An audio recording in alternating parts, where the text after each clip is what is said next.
नमो भगवते वासुदेवाय नमः।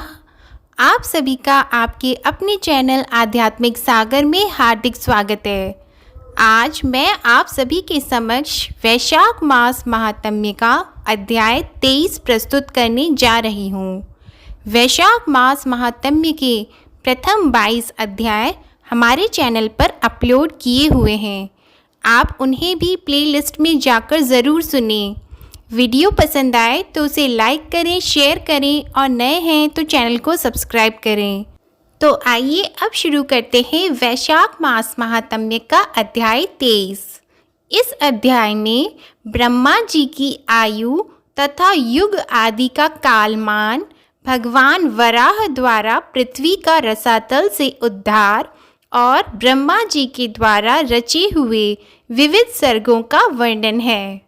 पुलस्त्य जी कहते हैं, राजन, ब्रह्मा जी सर्वज्ञ एवं साक्षात नारायण के स्वरूप हैं।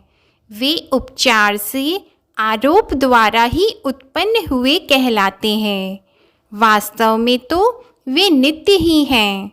अपने निजी मान से उनकी आयु 100 वर्ष की मानी गई है। वह ब्रह्मा जी की आयु पर कहलाती है। उसके आधे भाग को परार्ध कहते हैं। 15 निमेष को एक काष्ठा होती है। 30 काष्ठाओं की एक कला और 30 कलाओं का एक मुहूर्त होता है। 30 मुहूर्तों के काल को मनुष्य का एक दिन रात माना गया है। 30 दिन रात का एक मास होता है। एक मास में 2 पक्ष होते हैं। 6 महीनों का एक अयन और 2 अयनों का एक वर्ष होता है। अयन 2 हैं, दक्षिणायन और उत्तरायण। दक्षिणायन देवताओं की रात्रि है और उत्तरायण उनका दिन है। देवताओं के 12,000 वर्षों के 4 युग होते हैं, जो क्रमशः सतयुग, त्रेता युग, द्वापर युग और कलयुग के नाम से प्रसिद्ध हैं। अब इन युगों का वर्ष विभाग सुनो। पुरातत्व के ज्ञाता विद्वान पुरुष कहते हैं कि सत्य युग आदि का परिमाण क्रमशः 4, 3, 2 और 1000 दिव्य वर्ष हैं। प्रत्येक युग के आरंभ में उतने ही 100 वर्षों की संध्या कही जाती है और युग के अंत में संध्यांश होता है। संध्यांश का मान भी उतना ही है जितना संध्या का। नृपश्रेष्ठ, संध्या और संध्यांश के बीच का जो समय है उसी को युग समझना चाहिए। वही सतयुग और त्रेता आदि के नाम से प्रसिद्ध है। सत्य युग, त्रेता युग, द्वापर युग और कलयुग ये सब मिलकर चतुर्युग कहलाते हैं। ऐसे 1000 चतुर्युगों को ब्रह्मा का एक दिन कहा जाता है। राजन, ब्रह्मा के एक दिन में 14 मनु होते हैं। उनके समय का परिमाण सुनो। सप्तर्षि देवता इंद्र, मनु और मनु के पुत्र ये एक ही समय में उत्पन्न होते हैं तथा अंत में साथ ही साथ इनका संहार भी होता है। 71 चतुर्युग से कुछ अधिक काल का एक मनवंतर होता है। यही मनु और देवताओं आदि का समय है। इस प्रकार दिव्य वर्ष गणना के अनुसार 8,52,000 वर्षों का एक मनवंतर होता है। महामते, मानव वर्षों से गणना करने पर मनवंतर का कालमान पूरे 30,67,20,000 वर्ष होता है। इससे अधिक नहीं होता। इस काल को 14 गुना करने पर ब्रह्मा के एक दिन का मान होता है। उसके अंत में नैमित्तिक नाम वाला ब्रह्मा प्रलय होता है। उस समय भूलोक, भूर्वलोक और स्वरलोक संपूर्ण त्रिलोकी की दग्ध होने लगती है और महरलोक में निवास करने वाले पुरुष आग से संतप्त होकर जनलोक में चले जाते हैं। दिन के बराबर ही अपनी रात बीत जाने पर ब्रह्मा जी पुनः संसार की सृष्टि करते हैं। इस प्रकार पक्ष, मास आदि के क्रम से धीरे धीरे ब्रह्मा जी का 1 वर्ष व्यतीत होता है तथा इसी क्रम से उनके 100 वर्ष भी पूरे हो जाते हैं। 100 वर्ष ही उन महात्मा की पूरी आयु है। भीष्म जी ने कहा, महामुने, कल्प के आदि में नारायण संज्ञक भगवान ब्रह्मा ने जिस प्रकार संपूर्ण भूतों की सृष्टि की उसका आप वर्णन कीजिए। तो पुलस्त्य जी ने कहा, राजन, सबकी उत्पत्ति के कारण और अनादि भगवान ब्रह्मा जी ने जिस प्रकार प्रजा वर्ग की सृष्टि की वह बताता हूँ, सुनो। जब पिछले कल्प का अंत हुआ उस समय रात्रि में सोकर उठने पर सत्व गुण के उद्रेक से युक्त प्रभु ब्रह्मा जी ने देखा कि संपूर्ण लोक सूना हो रहा है। तब उन्होंने यह जानकर कि पृथ्वी एकार्णव के जल में डूब गई है और इस समय पानी के भीतर ही स्थित है, उसको निकालने की इच्छा से कुछ देर तक विचार किया। फिर वे यज्ञमय वाराह का स्वरूप धारण कर जल के भीतर प्रविष्ट हुए। भगवान को पाताल लोक में आया देख पृथ्वी देवी भक्ति से विनम्र हो गई और उनकी स्तुति करने लगी। पृथ्वी माता बोली, भगवन, आप सर्वभूत स्वरूप परमात्मा हैं, आपको बारंबार नमस्कार है। आप इस पाताल लोक से मेरा उद्धार कीजिए। पूर्व काल में मैं आपसे ही उत्पन्न हुई थी। परमात्मन, आपको मेरा नमस्कार है। आप सबके अंतर्यामी हैं, आपको प्रणाम है। प्रधान कारण और व्यक्त कार्य आपके ही स्वरूप हैं। काल भी आप ही हैं, आपको नमस्कार है। प्रभु, जगत की सृष्टि आदि के समय आप ही ब्रह्मा, विष्णु और रुद्र रूप धारण करके संपूर्ण भूतों की उत्पत्ति, पालन और संहार करते हैं। यद्यपि आप इन सबसे परे हैं, मुमुक्षु पुरुष आपकी आराधना करके मुक्त हो पर ब्रह्मा परमात्मा को प्राप्त हो गए हैं। भला आप वासुदेव की आराधना किए बिना कौन मोक्ष पा सकते हैं? जो मन से ग्रहण करने योग्य, नेत्र आदि इंद्रियों द्वारा अनुभव करने योग्य तथा बुद्धि के द्वारा विचारणीय है, वह सब आप ही का स्वरूप है। नाथ, आप ही मेरे उपादान और आप ही आधार हैं। आपने ही मेरी सृष्टि की है तथा मैं आप ही की शरण में हूँ। इसलिए इस जगत के लोग मुझे माधवी कहते हैं। पृथ्वी ने जब इस प्रकार स्तुति की तब उन परम कांतिमान भगवान धरणीधर ने अपने स्वर में गर्जना की। सामवेद ही उनकी उस ध्वनि के रूप में प्रकट हुआ। उनके नेत्र खिले हुए कमल के समान शोभा पा रहे थे तथा शरीर कमल के पत्ते के समान श्याम रंग का था। उन महावराह रूपधारी भगवान विष्णु ने पृथ्वी को अपनी दाढ़ों पर उठा लिया और रसातल से वे ऊपर की ओर उठे। उस समय उनके मुख से निकली हुई सांस के आघात से उछले हुए उस प्रलयकालीन जल ने जनलोक में रहने वाले सनंदन आदि मुनियों को भिगोकर निष्पाप कर दिया। निष्पाप तो वे थे ही, उन्हें और भी पवित्र बना दिया। भगवान महावराह, भगवान श्री विष्णु का उदर जल से भीगा हुआ था। जिस समय वे अपने वेदमय शरीर को कँपाते हुए पृथ्वी को लेकर उठने लगे, उस समय आकाश में स्थित महर्षिगण उनकी स्तुति करने लगे। ऋषियों ने कहा, जनेश्वरों के भी परमेश्वर केशव, आप सबके प्रभु हैं। गदा, शंख, उत्तम खड्ग और चक्र धारण करने वाले हैं।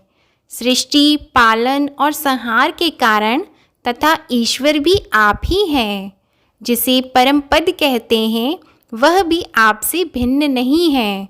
प्रभो, आपका प्रभाव अतुलनीय है। पृथ्वी और आकाश के बीच जितना अंतर है वह सब आपके ही शरीर से व्याप्त है। इतना ही नहीं, यह संपूर्ण जगत भी आपसे व्याप्त है। भगवान, आप इस विश्व का हित साधन कीजिए। जगदीश्वर, एकमात्र आप ही परमात्मा हैं, आपके सिवा दूसरा कोई नहीं है। आपकी ही महिमा है जिससे यह चराचर जगत व्याप्त हो रहा है। यह सारा जगत ज्ञान स्वरूप है, तो भी अज्ञानी मनुष्य इसे पदार्थ रूप देखते हैं, इसलिए उन्हें संसार समुद्र में भटकना पड़ता है। परंतु परमेश्वर, जो लोग विज्ञान वेता हैं, जिनका अंतःकरण शुद्ध है, वे समस्त संसार को ज्ञानमय ही देखते हैं, आपका स्वरूप ही समझते हैं। सर्वभूत स्वरूप महात्मन, आप प्रसन्न होइए। आपका स्वरूप अप्रमेय है। प्रभो, भगवन, आप सबके उद्धार के लिए इस पृथ्वी का उद्धार एवं संपूर्ण जगत का कल्याण कीजिए। राजन, सनकादि मुनि जब इस प्रकार स्तुति कर रहे थे, उस समय पृथ्वी को धारण करने वाले परमात्मा महावराह भगवान श्री विष्णु शीघ्र ही इस वसुंधरा को ऊपर उठा लाए और उसे महासागर के जल पर स्थापित किया। उस जल राशि के ऊपर यह पृथ्वी एक बहुत बड़ी नौका की भांति स्थित हुई। तत्पश्चात भगवान ने पृथ्वी के कई विभाग करके 7 द्वीपों का निर्माण किया तथा भूलोक, भूर्वलोक, स्वलोक और महालोक, इन चारों लोकों की पूर्ववत कल्पना की। तदंतर ब्रह्मा जी ने भगवान से कहा, प्रभो, मैंने इस समय जिन प्रधान प्रधान असुरों को वरदान दिया है, उनको देवताओं की भलाई के लिए आप मार डालें। मैं जो सृष्टि रखूँगा उसका आप पालन करें। उनके ऐसा कहने पर भगवान श्री विष्णु तथास्तु कहकर चले गए और ब्रह्मा जी ने देवता आदि प्राणियों की सृष्टि आरंभ की। महत्व की उत्पत्ति को ही ब्रह्मा की प्रथम सृष्टि समझना चाहिए। तन मात्राओं का आविर्भाव दूसरी सृष्टि है। उसे भूत सर्ग भी कहते हैं। वैकारिक अर्थात सात्विक अहंकार से जो इंद्रियों की उत्पत्ति हुई है, वह तीसरी सृष्टि है। उसी का दूसरा नाम ऐन्द्रिय सर्ग है। इस प्रकार यह प्राकृत सर्ग है जो अबुद्धिपूर्वक उत्पन्न हुआ है। चौथी सृष्टि का नाम है मुख्य सर्ग। पर्वत और वृक्ष आदि स्थावर वस्तुओं को मुख्य कहते हैं। तीर्यखोत कहकर जिनका वर्णन किया गया है, वे पशु पक्षी, कीट पतंग आदि ही पांचवी सृष्टि के अंतर्गत हैं। उन्हें तिर्यक योनि भी कहते हैं।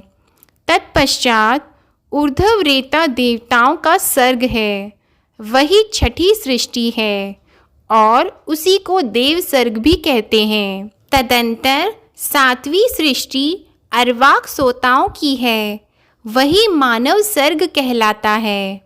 8वां अनुग्रह सर्ग है, वह सात्विक भी है और तामस भी। इन 8 सर्गों में से अंतिम 5 वैकृत सर्ग माने गए हैं तथा आरंभ के 3 सर्ग प्राकृत माने गए हैं। 9वीं कौमार सर्ग है, यह प्राकृत भी है। वैकृत भी इस प्रकार जगत की रचना में प्रवृत्त हुए। जगदीश्वर प्रजापति के ये प्राकृत और वैकृत नामक 9 सर्ग तुम्हें बताए गए हैं, जो जगत के मूल कारण हैं। अब तुम और क्या सुनना चाहते हो? भीष्म जी ने कहा, गुरुदेव, आपने देवताओं आदि की सृष्टि थोड़ी ही बताई है। मुनि श्रेष्ठ, अब मैं उसे आपके मुख से विस्तार के साथ सुनना चाहता हूँ। पुलस्त्य जी ने कहा, राजन, संपूर्ण प्रजा अपने पूर्वकृत शुभाशुभ कर्म से प्रभावित रही है।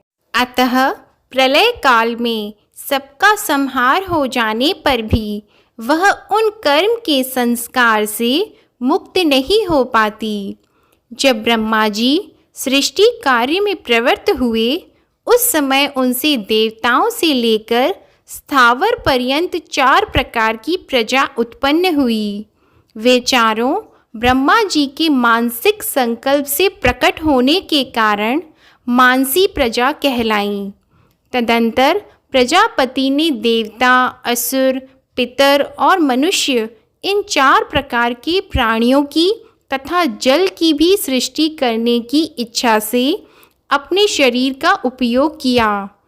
उस समय सृष्टि की इच्छा वाले मुक्त आत्मा प्रजापति की जंघा से पहले दुरात्मा असुरों की उत्पत्ति हुई।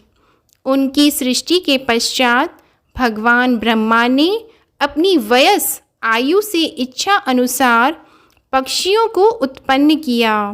फिर अपनी भुजाओं से भेड़ों और मुख से बकरों की रचना की।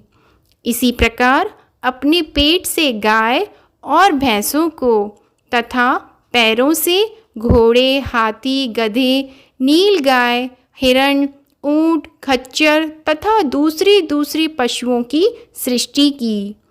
ब्रह्मा जी की रोमावलियों से फल, मूल तथा भांति भांति के अन्नों का प्रादुर्भाव हुआ। गायत्री छंद, ऋग्वेद, त्रिवस्त्रोतम, रथंतर तथा अग्निहोष्ट्रम यज्ञ को प्रजापति ने अपने पूर्ववर्ती मुख से प्रकट किया। यजुर्वेद, त्रिष्टुप छंद, पंचदशस्त्रोतम, बृहस्साम और उक्त की दक्षिणा वाले मुख से रचना की। सामवेद जगती छंद, सप्तदश स्त्रोतम, वैरूप और अतिरात्र भाग की सृष्टि पश्चिम मुख से की तथा 21 स्त्रोम, अथर्ववेद, आप्तोर्याम, अनुष्टुप छंद और वैराज को उत्तरवर्ती मुख से उत्पन्न किया। छोटे बड़े जितने भी प्राणी हैं, सब प्रजापति के विभिन्न अंगों से उत्पन्न हुए। कल्प के आदि में प्रजापति ब्रह्मा ने देवताओं, असुरों, पितरों और मनुष्यों की सृष्टि करके फिर यक्ष, पिशाच, गंधर्व, अप्सरा, सिद्ध, किन्नर, राक्षस, सिंह, पक्षी, मृग और सर्पों को उत्पन्न किया। नित्य और अनित्य जितना भी यह चराचर जगत है, सबको आदिकर्ता भगवान ब्रह्मा ने उत्पन्न किया। उन उत्पन्न हुए प्राणियों में से जिन्होंने पूर्व कल्प में जैसे कर्म किए थे, वे पुनः बारंबार जन्म लेकर वैसे ही कर्मों में प्रवृत्त होते हैं। इस प्रकार भगवान विधाता ने ही इंद्रियों के विषयों, भूतों और शरीरों में विभिन्नता एवं पृथक पृथक व्यवहार उत्पन्न किया। उन्होंने कल्प के आरंभ में वेद के अनुसार देवता आदि प्राणियों के नाम, रूप और कर्तव्य का विस्तार किया। ऋषियों तथा अन्य प्राणियों के भी वेदानुकूल नाम और उनके यथा योग्य कर्मों को भी ब्रह्मा जी ने ही निश्चित किया। जिस प्रकार भिन्न भिन्न ऋतुओं के बारंबार आने पर उनके विभिन्न प्रकार के चिन्ह पहले के समान ही प्रकट होते हैं, उसी प्रकार सृष्टि के आरंभ में सारे पदार्थ पूर्व कल्प के अनुसार ही दृष्टि गोचर होते हैं। सृष्टि के लिए इच्छुक तथा सृष्टि की शक्ति से युक्त ब्रह्मा जी कल्प के आदि में बारंबार ऐसी ही सृष्टि किया करते हैं। जय श्री कृष्णा। ओम नमो भगवते वासुदेवाय नमः। आज की कथा समाप्त हुई। आप सभी पर भगवान विष्णु और माता लक्ष्मी की कृपा सदा बनी रहे। उम्मीद है आप सभी को वैशाख मास महात्म्य की कथा में आनंद आ रहा होगा। वीडियो पसंद आए तो उसे लाइक करें, शेयर करें और नए हैं तो चैनल को सब्सक्राइब करें। कमेंट सेक्शन में ओम नमो भगवते वासुदेवाय नमः लिखना ना भूलें।